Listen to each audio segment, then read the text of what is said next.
سما پوڈکاسٹ کے ساتھ میں ہوں فلک چوہان، اور تقریباً 13 سے 14 دن گزر گئے ہیں۔ ایران میں پرتشدد مظاہرے ہو رہے ہیں، انٹرنیٹ بند ہے۔ کیا ایران پر حملہ اس خطے میں تیسری جنگ کا آغاز ہو سکتا ہے؟ ان سب باتوں پر آج بات کرنے کے لیے ہم نے انوائٹ کیا ہے ڈاکٹر جمیل احمد خان صاحب، جو کہ سابق سفیر بھی ہیں۔ ان سے بات کریں گے اور ان سے حقائق جانیں گے۔ السلام علیکم سر، کیسے ہیں آپ؟ جی میں ٹھیک ہوں، thank you for having me on your پوڈ کاسٹ۔ سر، یہ عوام کا احتجاج پرتشدد مظاہروں میں کیسے تبدیل ہو گیا؟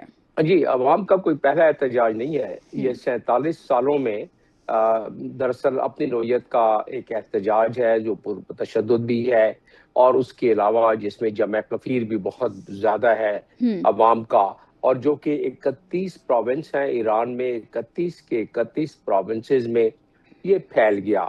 اس سے پہلے جو ان 47 سالہ جو انقلاب کے بعد، آیت اللہ خامنئی صاحب کے بعد جب رجیم چینج ہوئی، تو اس کے بعد اس سے پہلے بڑے اس قسم کے پروٹیسٹ ہو چکے ہیں۔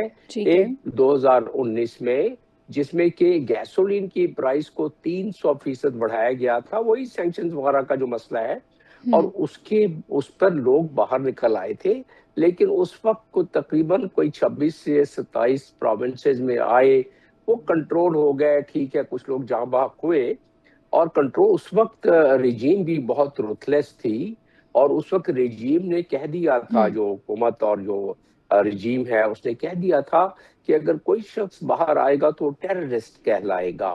اسی طرح 2022 اور 23 میں جب وومن رائٹس پر ایک ہلاکت کے بعد جو وہاں تھی خاتون ہیومن ایکٹیوسٹ، تو اس کے بعد جو تحریک چلی، اس تحریک میں بھی سختی زیادہ تھی، اور رپورٹ کے مطابق جو ہیومن رائٹ کی رپورٹس موجود ہیں، وہ اس کے مطابق سینکڑوں کی تعداد میں، کوئی تو تخمینہ 500 تک لگاتے ہیں کہ اتنی ہلاکتیں ہوئی تھیں وہاں، اور سختی زیادہ تھی۔ اب اس مرتبہ محرکات تھوڑے سے چینج ہو گئے۔ ٹھیک ہے، وہ کیا ہے؟ پہلی چیز تو یہ ہے کہ فالٹ لائن کیا ہے وہاں۔ فالٹ لائن 2 ہے، اور دوسری چیز یہ ہے کہ انٹرنیشنل انٹرفیئرنس کیا ہے۔ پہلے 2 مظاہروں میں انٹرنیشنل انٹرفیئرنس نہ ہونے کے برابر تھی، اور میں بتا دیتا ہوں کہ انٹرنیشنل انٹرفیئرنس کیا ہے۔ اور دوسری بات ہے جو جیو پولیٹیکل تناظر۔ اچھا، پہلے بات کر لیتے ہیں کہ جس طرح کے عراقی صاحب کہہ رہے ہیں، جس طرح پریزیڈنٹ آف دی ایران نے ذکر کیا کہ ایران میں جو ہے پروٹیسٹ، یہ اس کا تسلسل ہے جو جنگ 12 دنوں کی جنگ اسرائیل سے ہوئی تھی، اور یہ اکسایا جا رہا ہے باہر کی، اس میں انٹیلیجنس ایجنسیز، موساد شامل ہے، CIA شامل ہے، جو کہ پریزیڈنٹ کہہ رہے ہیں۔ اچھا، اب اس کی کیا شواہد ملتے ہیں؟ کوئی 4300 کے قریب، جب انہوں نے انٹرنیٹ کو ختم کیا، جب وہاں انٹرنیٹ بند کر دیا، تو بالکل بلیک آؤٹ ہو گیا، مطلب کوئی رابطہ دنیا سے کٹ آف ہو گیا۔ تو پھر دنیا کی کچھ قوتوں نے، اور ظاہر ہے انٹیلیجنس آپریشنز ہی ہوتے ہیں یہ، 43,000 اسٹار لنک کے انہوں نے سیٹس پرووائڈ کی، جس کو ٹرمینل کہتے ہیں۔ لیکن مزے کی بات یہ ہے کہ ایران کی گورنمنٹ نے، ایرانی رجیم نے اپنے دوستوں سے، چائنا سے خاص طور پہ مدد لے کے، رپورٹ کے مطابق 90% ان اسٹار لنک کو ناکارہ بنا دیا، 10%۔ تو ان اسٹار لنک کو استعمال کرنے والوں کو بھی نشاندہی کر لی گئی ٹیکنالوجی کے ذریعے، اور ان کو اریسٹ کرنا شروع کیا۔ ٹھیک ہے جمیل صاحب، آپ نے ایرانی صدر کی بات کی ہے، مسعود پزشکیان کی۔ انہوں نے 1 جنوری کو بولا تھا کہ یہ ہماری غلطی ہے، ہمیں سرو نہیں کرنا آیا، اور لوگ بے چین ہیں اور ہمیں ان کو آنسر کرنا چاہیے۔ لیکن 11 جنوری کو انہوں نے، جو صدر ایران ہیں، انہوں نے یہ بولا کہ ہمارے بچوں کو استعمال کیا جا رہا ہے، امریکہ کی طرف سے انسٹرکشنز دی جا رہی ہیں۔ تو یہ کیا معاملہ ہے؟ آپ کو کیا لگتا ہے؟ کیونکہ آپ نے بھی بہت سارے ممالک میں ایز اے سفیر سرو کی ہے۔ جی، اس کے میں جس طرح کہ اگلا تناظر میں نے ذکر کیا چند لمحے پہلے، وہ ہے جیو پولیٹیکل تناظر۔ اب جیو پولیٹیکل تناظر میں 2 باتیں آ گئی ہیں۔ ایک تو یہ ہے کہ اس خطے میں امریکہ چاہے گا کہ ایران کا جو ایک انفلوئنس تھوڑا بچا کھچا رہ گیا ہے کمزور ہونے کے بعد، وہ کیا چیز تھی؟ وہ ایکسیس آف ریزسٹنس تھی، جو کہ حماس کی صورت میں، حزب اللہ کی صورت میں، باشر الاسد کی صورت میں، ملیشیا جو سیریا میں ہے اس کی صورت میں، عراق کی ملیشیا، ہوں ہوتیز، تو جب ان کو کافی حد تک ڈیکیپیٹیٹ کر دیا، کافی حد تک ان کو مدھم کر دیا، تو اس کے بعد پھر باری آ جاتی ہے جو اصل اس کے پیچھے محرک یعنی کہ ایران۔ اب ایران وہ واحد ملک ہے جو کہ اسرائیل کے سامنے کھڑا ہوتا ہے، اور اس نے اسرائیل نے 7 ممالک پر حملہ کیا ایران سے پہلے، ٹھیک اور ہے کسی ایک ملک نے بھی اس کو رسپونڈ نہیں کیا۔ لیکن ہوں جب ایران پہ حملہ کیا، حالانکہ ایران کا بڑا نقصان ہوا، ہوں لیکن اس نے اس کا پہلی دفعہ اسرائیل کی تاریخ میں پہلی مرتبہ اس شدت کا حملہ کیا۔ حالانکہ جنگیں اسرائیل کی ہوئی ہیں پہلے بھی عرب ہوں ممالک سے، ایجپٹ سے ہوئی ہیں، تو لیکن اسرائیل کا اتنا نقصان نہیں ہوا جتنا کہ اس دفعہ میزائلوں کے ذریعے ایران نے کیا تھا۔ تو ٹھیک ہے ایران، اس کا مطلب یہ ہے کہ ابھی بھی وہ قوت ہے اس پورے خطے میں۔ دوسرا ہوں اس کا تناظر یہ ہے کہ ایران نے اب تو اپنی تھوڑی بہت سفارتی تعلقات کو استوار کر لیا ہے گلف کنٹریز سے، سعودی عربیہ سے، ہوں وہ چائنا کی مدد سے، لیکن ابھی بھی وہ مخاصمت باقی ہے۔ ہوں ایران کے جو 3 جزیرے ہیں ایران کے، بقول یو ای کے جہاں میں سفیر بھی رہا ہوں، کہ انہوں نے قبضہ کیا ہوا ہے، گریٹر تھوم، مڈل تھوم اینڈ لوور ہوں تھوم، وہ جزیرے ہیں جو کہ کلیم جس پہ یو ای کا ہے اور تھا بھی، اور اس 70 سے ہوں پہلے یو ای کے پاس تھا، اس کے بعد ایران قابض ہو۔ تو ٹھیک یہ ہے تمام مخاصمتیں، اور پھر دوسرا یہ ہے کہ وہاں کچھ جو عقیدوں کا بھی معاملہ ہے، جو کہ ہوں سنی عقیدہ اور شیعہ عقیدہ، ان تمام کو اگر آپ ذہن میں رکھ کے اور پھر اس چیز کا احاطہ کرتے ہوئے اگر بیان کیا جائے، تو پھر وہ اس طرح بنتا ہے کہ ایران کو نیوٹرلائز کرنا چاہتے ہیں۔ اور ہوں اس سے سب سے جو اہم بات ہے کہ ایران کی انریچمنٹ فیسلٹیز B-2 بامبر کے نشانوں کے باوجود، رپورٹیں ایک نہیں کئی موجود ہیں کہ ہوں ایران اب بھی انریچمنٹ کر سکتا ہے، اور ایران کے پاس اتنا انریچڈ مٹیریل پہلے سے بھی موجود ہے۔ اور اسرائیل نے اس بات پر ایک مرتبہ نہیں، متعدد بار دھمکیاں دی ہیں کہ ہم ہوں دوبارہ بھی حملہ کریں گے۔ ہوں اسرائیل تو کرنا چاہتا تھا، لیکن ہوں امریکہ نے ایک دفعہ اپنے B-2 بمبر بھیج کے پھر اس کے بعد اس کو ختم کر دیا، ٹھیک ہے کیونکہ اس میں یہ معاملہ آگے بڑھ سکتا تھا۔ تو اب اس لحاظ سے دیکھا جائے تو آپ نے محرکات پوچھے، مہنگائی، یہ جو ہوں کرنسی کی اتنی زیادہ تنزلی، لوگوں کو وہاں ظاہر ہے روزگار کے لحاظ سے ہوں وہاں ان کی زندگی کا جو پہلے سٹائل تھا وہ معیار گر گیا۔ ہوں لیکن اس سے بھی ایک اور اہم بات کہ لوگوں کو فریڈم آف ایکسپریشن نہیں ہے۔ تو لوگوں نے ابھی جو نکلنا شروع کیا، ہوں جمعرات تک بڑی شدت تھی اس میں، جمعرات تک 31 کے 31 پروونسز میں ہوں بڑی شدت کے ساتھ، اور جمعرات تک بڑے بیانات آ رہے تھے امریکہ سے بھی کہ وی آر، اس سے پہلے بلکہ کہ وی آر لوڈیڈ، اور اس کے بعد کہا کہ اگر if you fire، Donald Trump نے کہا کہ if ہوں you fire on the protesters we will fire on you۔ لیکن جب دیکھا کہ تھرسڈے کے بعد رجیم تھوڑی سی کنٹرول لے آئی ہے ہوں مختلف جگہوں پر، اور وہ پروٹیسٹ تھوڑے سے مدھم ہو گئے، اور اس کے برعکس رجیم نے اپنے لوائلسٹ کے پروٹیسٹ جب ان کے نکلے باہر، تو ہوں دنیا کو بتایا کہ ہمارے بھی لوگ ہیں فالوورز، جس کا نتیجہ یہ ہوا کہ کل JD وینس جو کہ وائس پریزیڈنٹ ہیں ہوں امریکہ کے، انہوں نے ان محرکات جو میں نے ابھی آپ کو بتایا، یہ جو بیچ میں یہ ڈیولپمنٹ ہوئی ہے تھرسڈے سے لے کے اب تک، ہوں تو انہوں نے بیان دیا کہ جی ہم نے ڈونلڈ ٹرمپ پر ایمفیسائز کیا ہے کہ وہ اس کو ڈپلومیسی کا دروازہ کھلا رکھے۔ ٹھیک تو ہے ڈپلومیسی کی بات، اور پھر عراقچی صاحب نے بھی یہی کہا کہ ہاں ہم بالکل تیار ہیں، اور ہم جواب دیں گے اگر ہم پر کوئی حملہ ہوا، جو ہوں کہ ان کو دھمکی مل چکی تھی، لیکن ہم ڈائیلاگ کے لیے بھی تیار ہیں۔ تو یہ معاملہ تھرسڈے سے ڈائیلاگ کی بات تھوڑی سی شروع ہوئی ہے۔ اس سے پہلے تو بات صرف اتنی تھی کہ آمد تھی کہ وہ ہاں کسی طرح تھوڑے سے مظاہرین اور قوت پکڑے، تو پھر ایرانی رجیم کو بمبارڈ کر کے ان کو جتنا نقصان پہنچایا جائے تاکہ لوگ اس پہ قبضہ کر لیں۔ رضا پہلوی پہلے سے موجود تھے، ان کے بیانات ہوں موجود ہیں 1923 سے لے کے اب تک۔ تو لوگ واقعی میں جو اربن پاپولیشن ہے وہ تھوڑی سی رجیم سے متنفر ہے زیادہ تعداد میں، اور جو رورل پاپولیشن ہے وہ اب بھی رجیم کے ساتھ زیادہ ہے، کیونکہ اربن پاپولیشن تھوڑی سی لبرلائز ہونا چاہتے ہیں، تھوڑی سی فریڈم آف اور اپنی اسپیچ کرنا چاہتے ہیں۔ جی جمیل صاحب، ہم نے دیکھا کہ آج احتجاجی ریلی میں صدر ایران مسعود پزشکیان نے بھی شرکت کی ہے، اس کا کیا مقصد ہے؟ آپ کو کیا لگتا ہے؟ اس کا مقصد یہ ہے کہ دنیا کو دکھلایا جائے کہ جو لوائلسٹ ہیں ان کی بھی کثیر تعداد ہے، اور ایران کیونکہ صدر خود اس میں شامل ہے، اور ایران اپنے معاملات میں فل کنٹرول میں ہے، اور دوسرا میسج ان پروٹیسٹرز کو ہے جو کہ کثیر تعداد، جو میں نے بتایا کہ 31 پروونسز میں یہ اتنی زیادہ پروٹیسٹ، نہ صرف پروٹیسٹ بلکہ تشدد پسندی بھی ہوئی، تو اگر آپ ان کے الفاظ میں بات کریں رجیم کے اور حکومت کے، تو ان بلبائیوں کو یہ پیغام بھی ہے کہ بھائی ہمارے پاس بھی اتنی کثیر تعداد ہے، تو لہٰذا اگر آپ روڈ پر نکلو گے تو یہ بھی نکلیں گے، تو لہٰذا وہاں اگر یہ معاملہ آگے بڑھ گیا تو پھر وہ لوگ جو چاہتے ہیں کہ ڈیموکریسی آئے، وہ لوگ جو رجیم چینج چاہتے ہیں، جس کی سپورٹ سے بھی ظاہر ہے، یہاں تو بات ظاہر ہے کہ کون سپورٹ کر رہا ہے، اس کو امریکہ کر رہا ہے، اس کو ویسٹ کے کچھ کنٹری کر رہے ہیں، اس کو اسرائیل کر رہا ہے۔ اسرائیل کی تو یہ بڑی درینا خواہش ہے کہ کسی طریقے سے ایسی حالات ہوں۔ اسرائیل کے نیتن یاہو نے ابھی جنگ کے دوران کیا کہا؟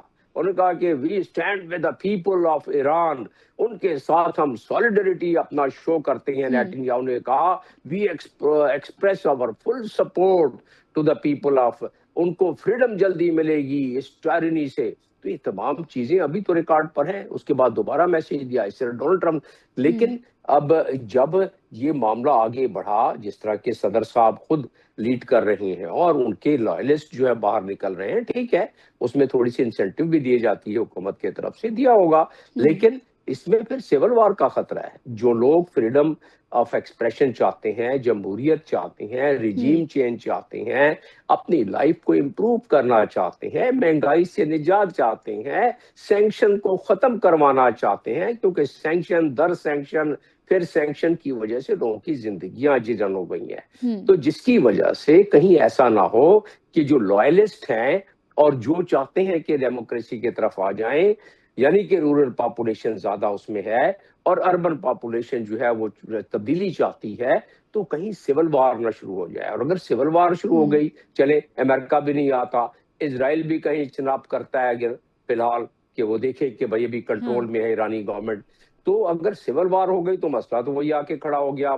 پاکستان جیسے ملک کے لیے، پھر ہمارے پاس ریفیوجیز بھی آئیں گے۔ بالکل۔ تو جمیل صاحب، یہ جس طرح آپ رجیم چینج کی بات کر رہے ہیں، رجیم چینج کا آپ کو امکان کس حد تک نظر آ رہا ہے؟ کیونکہ ہم نے دیکھا کہ نوجوان ہمیشہ رجیم چینج کے معاملے میں آگے نظر آتے ہیں۔ پہلے ہم نے بنگلہ دیش دیکھا، پھر ہم نے سری لنکا دیکھا، نیپال دیکھا، اور اب ایران میں بھی نوجوان آگے آ رہے ہیں۔ تو رجیم چینج آپ کو کس حد تک نظر آ رہا ہے؟ جس انٹینسٹی کے ساتھ اس دفعہ باہر نکلے اور جو ان کو سپورٹ بھی ملی، دیکھیں ہوتا کیا ہے، وہ ممالک جہاں کچھ کریکس ہوں، جہاں کچھ دراڑیں پڑی ہوں سوسائٹی میں، ان دراڑوں کو آپ کا دشمن یا مخالف ممالک ان کو استعمال کرتے ہیں، ان کو ایکسپلائٹ کرتے ہیں۔ تو دراڑیں تو تھی، اور اسی دراڑوں کی وجہ سے جو میں نے 2019 اور 2022-23 کا جو میں نے واقعات بتائے، وہ ان کو تو کور کر گئی ایرانی گورنمنٹ، لیکن اس دفعہ اس سے زیادہ شدت۔ تو کہتے ہیں نا کہ افکار کو پابند سلاسل جو کرو گے، تصویر کے چلمن سے زیاں آتی رہے گی، تو ایسی صورت میں لوگ پھر نکلتے ہیں، لوگ پھر دیکھیں اپنے لائف کو رسک کر کے، اپنے آپ کے لیے خطرات لے کے لوگ نکل رہے ہیں۔ ایران کافی ٹف رجیم ہے، تو اس کے باوجود اگر وہ نکل رہے ہیں تو اس کا مطلب یہ معاملہ تھم تو سکتا ہے، یہ معاملہ ختم ہوتا نظر نہیں آ رہا ہے۔ آپ نے رجیم چینج کی بات کی، یس، چانسز آر کہ 47 سال کے بعد لوگ اب سمجھتے ہیں کہ ان کی زندگیوں میں تبدیلی نہیں آئی، ان کی زندگیاں جو ہے پہلے سے بدتر ہوتی جا رہی ہیں، اور ان کو بولنے کا بھی اختیار کم ہے۔ تو اس لحاظ سے لوگ اسی لیے تو لوگوں کا سمندر نکل آتا ہے، ورنہ کیوں لوگ نکلے زیادہ وہاں؟ تو اس لحاظ سے رجیم چینج کی، اور رجیم بھی دیکھیں 47 سال تو ہو گئے ہیں، اور سینکشن در سینکشن ملک کا ظاہر ہے اس میں کوئی ترقی تو نہیں ہو سکتی، اور جو تیل دنیا میں جس قیمت پر بکتا ہے اس سے یہ آدھی قیمت پر بیچتے ہیں، تب بھی ان کا پورا نہیں پڑ سکتا ہے، تو اس کے ہر لوگ ایکسپلائٹ کرتے ہیں سینکشن زدہ ملک کو۔ اب تو ڈونلڈ ٹرمپ نے 25% مزید ٹیرف لگا تعارف رہے لگایا ہیں۔ بالکل۔ جو ممالک انڈیا ہو گیا، یو ای ہو گیا، ترکیہ ہو گیا، چائنا ہو گیا، رشیا ہو گیا، تو ایسی صورت میں تو اور ان کے لیے معاشی مصیبت آئے گی ایران کے لیے، تو لوگوں پر اور زیادہ وہ معیشت کا دباؤ پڑے گا، تو یہ تمام چیزوں کا منبع یہ نکلے گا، لوگ پھر نکل آئیں گے۔ پھر ایسی صورت میں ظاہر رجیم جو ہے وہ ایک ایگزٹ اسٹریٹجی بناتی ہے۔ میں ٹھیک ہے۔ ایران کی بات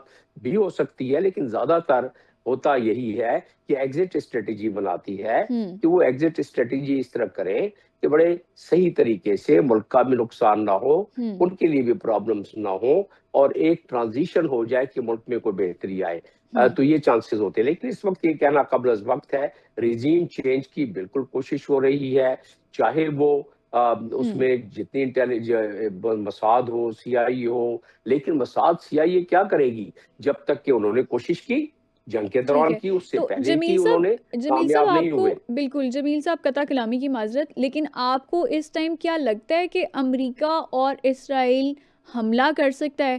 کیونکہ تھوڑا بہت ان کا بھی نظر آ رہا ہے اس میں کیا سے ہے۔ آپ کو لگتا ہے کہ اسرائیل اور امریکہ کے پاس اس ٹائم موقع ہے اور وہ اس کو اویل بھی میں کر سکتے ہیں؟ آپ کے ناظرین کے لیے عام فہم میں بتاتا چلوں کہ اسرائیل از امریکہ، امریکہ از اسرائیل، بالکل۔ اور دونوں ہی تل ملا رہے ہیں، دونوں ہی ہاں تل ملا رہے ہیں کہ ٹھیک ہے۔ حملہ کر دیں۔ اچھا، اور حملہ کیوں کریں؟ تو سر دیکھیں بہت سارے پاکستان ساتھ دے گا پھر؟ نہیں، پاکستان کیوں ساتھ دے گا؟ ٹھیک ہے۔ پاکستان کا اس حملے سے تو تعلق نہیں ہے۔ پاکستان اس وقت ری ایکٹ کرے گا جب پاکستان کے نیشنل انٹرسٹ اور پاکستان کے لوگوں کو نقصان پہنچے گا۔ نہ پاکستان کو ری ایکٹ کرنا چاہیے، نہ پاکستان کو اس معاملے میں پڑھنا چاہیے۔ ہاں، ٹھیک ہے۔ پاکستان دعوے دار ہے ہمیشہ کہ انٹرنیشنل قوانین کی پاسداری کی جائے۔ ہم نے یو این او میں بھی یہی بات ہم نے کی ہے، ایران کے حوالے سے بھی ہم چاہتے ہیں کہ جی انٹرنیشنل قوانین کی خلاف ورزی نہ کی جائے، اور کسی دوسرے ملک پر اقوام متحدہ کے آرٹیکل کے اقوام متحدہ کے چارٹر کے آرٹیکل 2 سب آرٹیکل 4 کی خلاف ورزی نہ کی جائے، سب آرٹیکل 9 کی خلاف ورزی نہ کی جائے، ٹیریٹوریل انٹیگریٹی اور ساورنٹی جو ہے کسی ملک کی، اس کی خلاف ورزی، ہم تو جمیل ہمیشہ صاحب یہ بیان دیتے ہیں۔ اگر بالکل چلے پاکستان کا تو آپ نے ہمیں بتا دیا، لیکن اگر خدا نہ خواستہ حملہ ہو بھی جاتا ہے تو کون سے اسلامی ملک ایران کے لیے آئیں گے؟ کیونکہ ہم نے دیکھا کہ ٹرمپ نے کہا ہے کہ جو ایران کی مدد کرے گا اس کے اوپر 25% ٹیرف لگا دیا جائے گا۔ تو آپ کو کیا لگتا ہے کہ کون کون سے اسلامی ممالک ساتھ آ سکتے ہیں، ایران کے سپورٹ کر سکتے ہیں؟ نہیں، 25% ٹیرف نہ بھی لگتا تو جو ہسٹری ہے ایران کا ساتھ دینے والے ممالک کی، OIC کنٹریز میں تو کوئی بھی نہیں ساتھ دیتا ہے۔ بشار الاسد ایک ساتھ دیتا تھا، وہ بھی بیچارہ چلا گیا۔ تو اب تو ایران کو ان کنٹریز میں سے جو مسلم ممالک کی کنٹریز ہیں، وہ تو ایران کی طرف زبانی یس، انٹرنیشنل قانون کے مطابق یس، وہ بیانات جاری رہیں گے، لیکن یہ کہ کوئی جا کے ان کی فزیکل مدد کرے، وہ تو اس وقت دنیا میں ہے کیا؟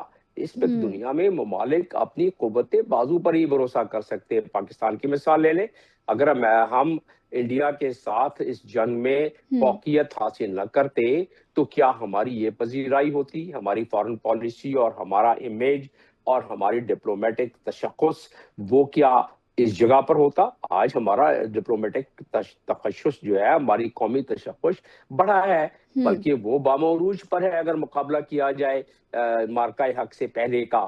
تو قومیں جب تک اپنے قوت بازو پر بھروسہ نہ کریں، اب ایران کیونکہ مسلسل اس میں ہے سینکشن میں، ایران نے اپنی فضائی قوت پر توجہ نہیں دی، پیسے ہی بیچاروں کے پاس نہیں، سینکشن پہ سینکشن 47 سالوں سے، تو اس کی وجہ سے آپ نے دیکھا کہ کس طرح چن چن کے بمبارڈمنٹ کی اسرائیل نے، جیسے کہ وہ اسرائیل ہی بادشاہ ہے ایرانی ایئر اسپیس کا اور ایرانی فضاؤں پہ قابض جمیل تھا صاحب جہاں چاہتا چلے تھا۔ یہ تو ٹھیک ہے، آپ کا پوائنٹ آ گیا، ہم نے دیکھا کہ سعودی عرب اور ایران کے کبھی بھی تعلقات اچھے نہیں رہے، ہمیشہ سے اختلافات نظر آتے ہیں، تو اسرائیل کے معاملے پر سعودی عرب اور امریکہ کے مابین بھی ایک پیج پہ نہیں ہم دیکھ رہے ان کو، ایسے میں کیا ایران کو سپورٹ کرے گا سعودی عرب؟ نہیں، ایران کو تو سعودی عرب تاریخ میں کبھی اس نے سپورٹ نہیں کیا ہے. ہاں ابھی صرف سفارتی تعلقات چائنا نے کچھ کرا دیے ہیں، وہ ٹھیک سفارتی ہے. حد تک ہیں. سپورٹ کی حد تک نظر کوئی بھی نہیں آتا ہے، نہ پہلے کبھی کیا ہے، نہ ابھی ہوں نظر آتا ہے وہ. نہ ہی کوئی اور گلف کنٹری اس کو کرے گا. تو لہٰذا کوئی اس کی کوئی توقعات نہ کرنی چاہیے، اور ٹھیک ہے. نہ ہوتی ہوئی نظر آ رہی ہے. جی بہت شکریہ ڈاکٹر جمیل احمد خان صاحب. آج ہم نے ڈاکٹر صاحب سے یہ جانا کہ ایران کی بڑھتی ہوئی کشیدگی کی وجوہات کیا ہیں. فلک چوہان کو سما پوڈ کاسٹ سے اجازت دیں، اگلے ایپیسوڈ میں دوبارہ ملاقات ہوگی، تب تک کے لیے اللہ حافظ.